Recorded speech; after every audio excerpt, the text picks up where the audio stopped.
Nesta aula eu gostaria de recapitular alguns pontos vitais e dizer mais algumas verdades importantes para que você que quer aprender a fazer um esboço, antes que eu apresente no quadro aqui como você organiza e dá estética a um esboço de pregação, eu gostaria de relembrar algumas coisas. Nós já estudamos de que na estrutura de um sermão envolve alguns elementos que são fundamentais.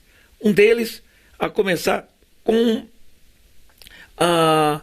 a escolha do texto bíblico que vai servir de base para a sua pregação. Outra coisa importante é que o próprio texto pode oferecer a você a ideia do título da pregação.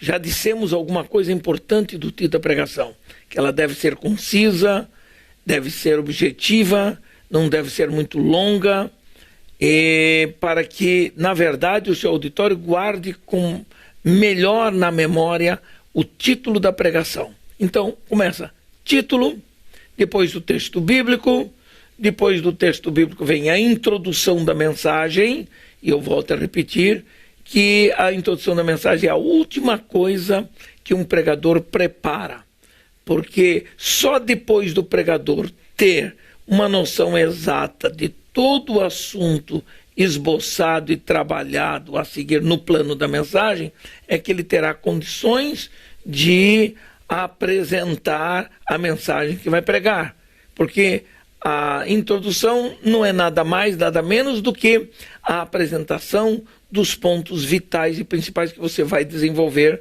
na sua mensagem. Outra coisa importante, além desses aspectos, vem o plano da mensagem. O plano da mensagem é o esboço, que é dividido e subdividido em pontos principais e subpontos. E disso eu quero chamar a atenção, cada um de vocês que estão estudando essa matéria, para entender a importância das divisões.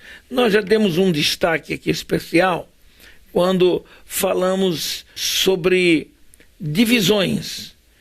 E para falar de divisões, eu preciso que você entenda algumas coisas importantes sobre isso.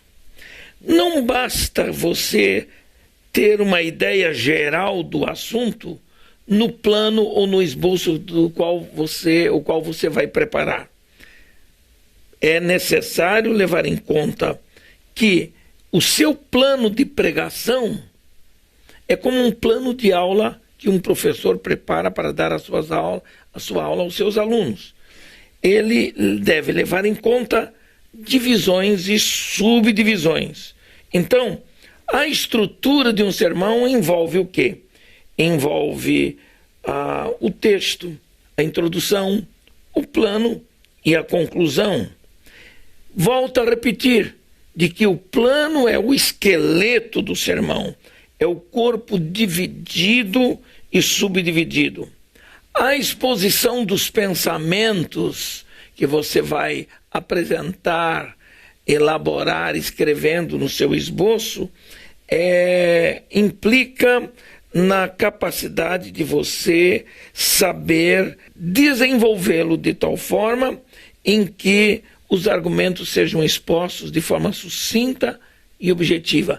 Na verdade, cada ponto principal é o fio da ideia principal que você vai apresentar e vai desenvolver falando na sua preleção, na sua pregação. Quando falamos de divisão, nós já dissemos aqui, é necessário que os princípios que regem a divisão de um sermão envolve algumas coisas importantes. Ou seja, em primeiro lugar,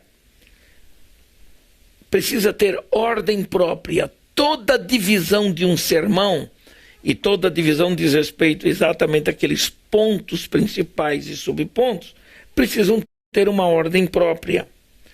Um sermão não pode ter ideias desordenadas. É preciso que as ideias sejam ordenadas para melhor serem assimiladas pelo seu auditório. Outra coisa interessante é que cada pregador tem características próprias. É necessário que se obedeça a determinadas regras homiléticas para ele poder movimentar progressivamente o seu sermão de uma forma que seja compreendido por todos. Por isso, as divisões deverão ter uma sequência ordenada, que tenha início, que tenha conteúdo e tenha fim. Esses três elementos são fundamentais. Nesta ordem lógica que você dá aos pontos e subpontos, nós já falamos aqui da ordem ascendente, nós já falamos aqui da ordem cronológica, e uma outra coisa importante, que eu não falei, mas é muito importante levar em conta, é o que eu chamo de transição. Transição diz respeito àquela capacidade que um pregador deve ter ao passar de um ponto para outro ponto.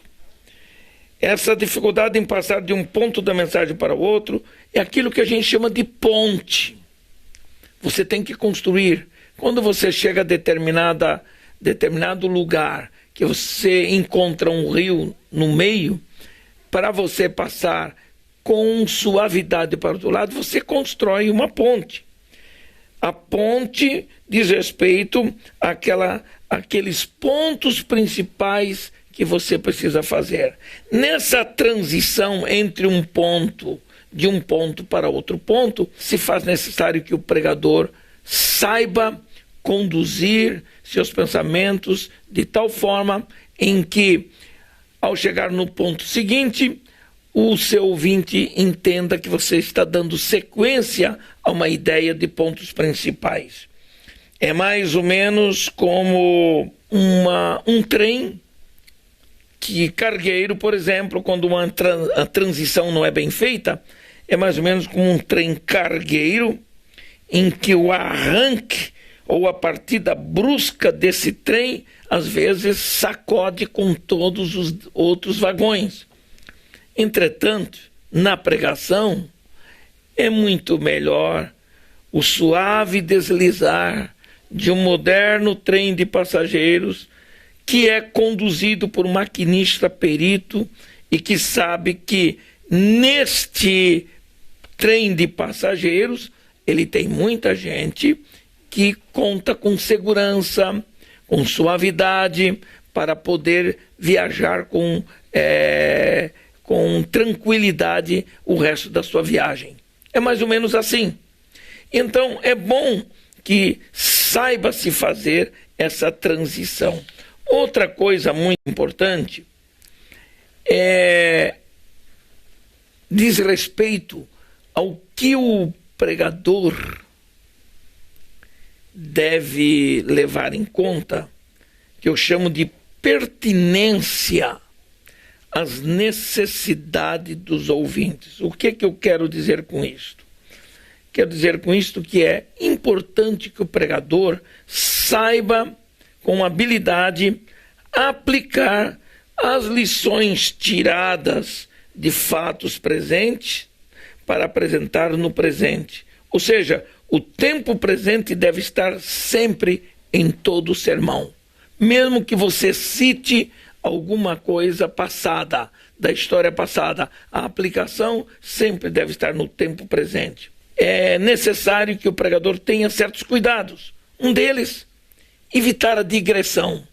O que é evitar a digressão? A palavra digressão dá a ideia de voltar atrás, assim de qualquer maneira. Para se evitar digressão num sermão, é o mesmo que dizer o seguinte: há pregadores que eles passam de largo por cima de um ponto em que eles não perceberam que precisava ser falado. O pregador acha que é importante aquele ponto, então o que é que ele acaba fazendo? Acaba fazendo uma digressão, tentando voltar aquele pensamento para poder convencer o seu auditório da beleza, da importância daquele pensamento.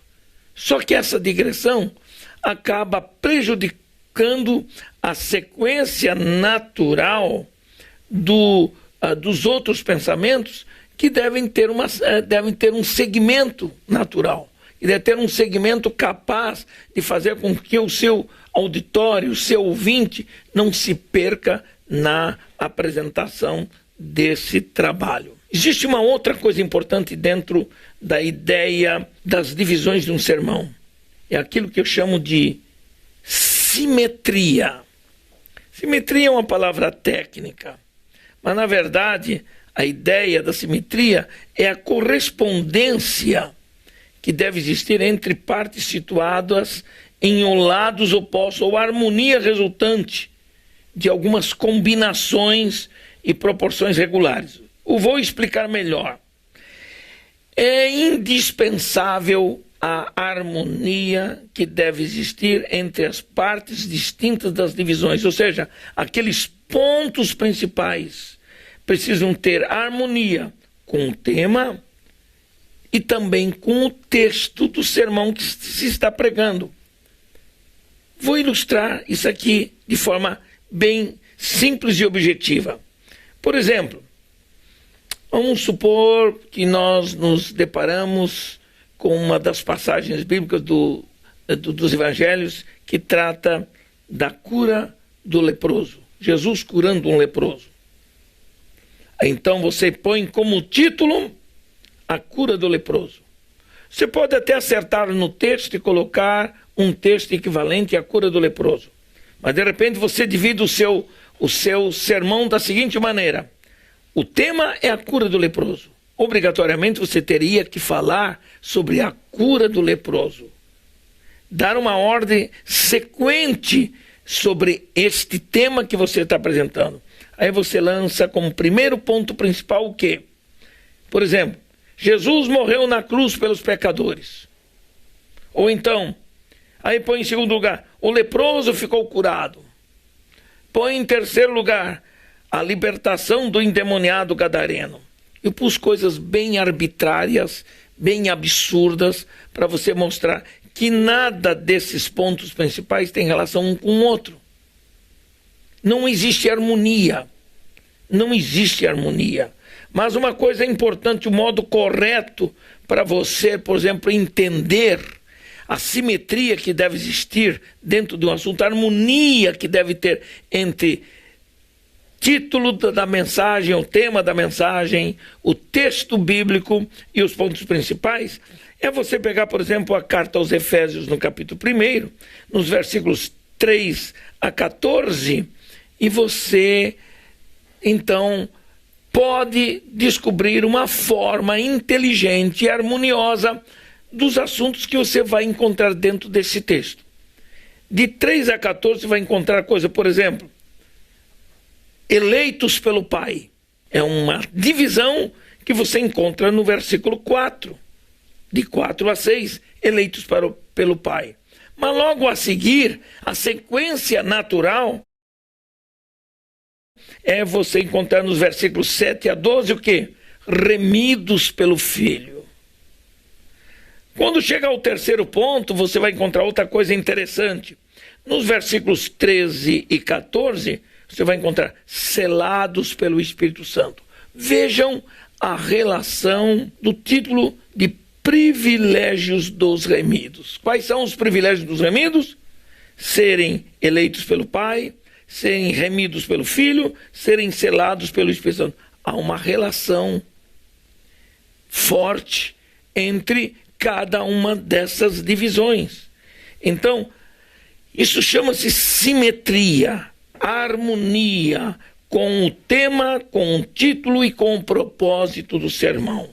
Esse é um aspecto muito importante.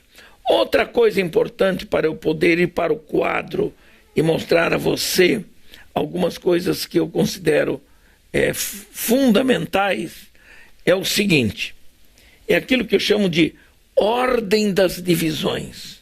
As divisões, elas precisam obedecer a uma determinada ordem. O movimento do sermão depende em parte da ordem das divisões. Por isso, cada sermão deve possuir uma ordem própria, a fim de que cada pensamento siga um caminho lógico, um caminho natural, de tal forma que o seu ouvinte vai entender exatamente o que é que você quer dizer. Um esboço mal preparado, o que vai acontecer? Vai dificultar, sem dúvida, ao pregador chegar ao fim do sermão, porque ele foi mal preparado. A ordem das divisões envolve um pouco de estética, envolve um pouquinho a capacidade de você organizar na sua mente as ideias que você quer apresentar.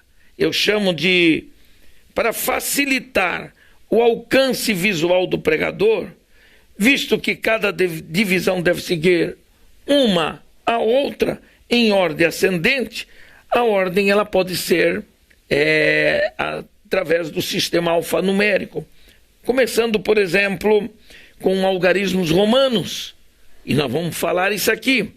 Os pontos principais são indicados por algarismos romanos, como primeiro, segundo, terceiro, quarto ponto. Aí, quando você chegar aos subpontos dos pontos principais, esses subpontos eles podem ser indicados por algarismos arábicos. 1, 2, 3, 4.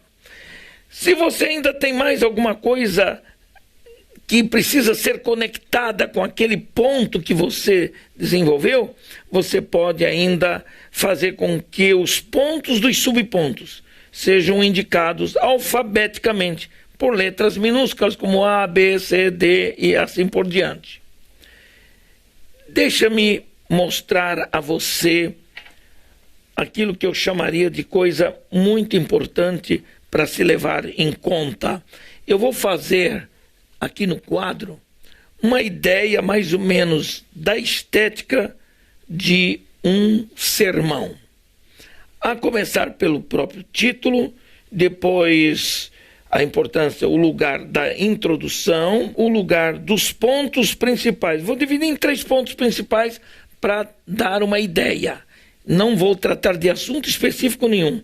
Vou apresentar um aspecto técnico da preparação de um esboço. Como você organiza o seu sermão.